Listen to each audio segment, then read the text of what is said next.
Hi! Welcome back to my channel. So today ang i-review ko is itong silicone facial cleansing pad from Watsons. Ayan. Nakalagay siya na wow me out. Tataaba yan. Basahin ko muna sa likod. Silicone facial cleansing pad, comfort design. Effective cleaning of dirt and oil from the face. Made from soft silicone material, helps to improve the blood circulation for your face for smoother and softer skin. Directions: wet the sponge in warm water. Apply your favorite cleanser or facial scrub and gently massage over face in a circular motion. Care and safety advice: gently wash the sponge in warm soapy water. Rinse thoroughly and squeeze out excess water. Allow to air dry naturally. Keep out of reach of children. So yan. Tignan natin. Wow. So maraming colors nito. May orange, may blue. Basta madami. I like its shape. Para siyang teardrop. And itong side na to, feeling ko kaya na abutin yung mga sensitive natin. So yung dito sa eyes, and dito sa gilid ng nose. Saan pa siya? Kahit ang sinit. So sa side niya, ayan meron siyang sulutan ng daliri. Ang pangit ang term, sulutan ng daliri. So, ayan.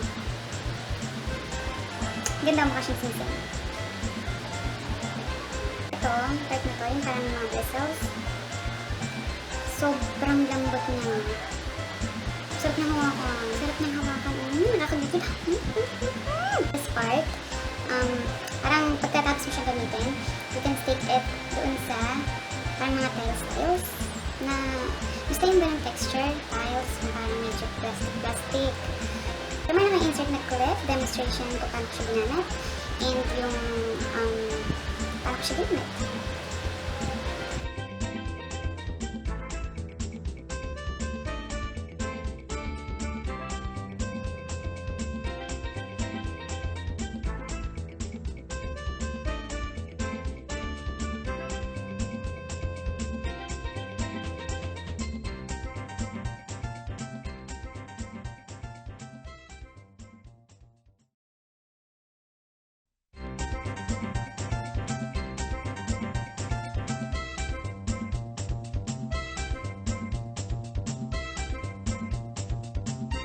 Kita nyo naman, diba?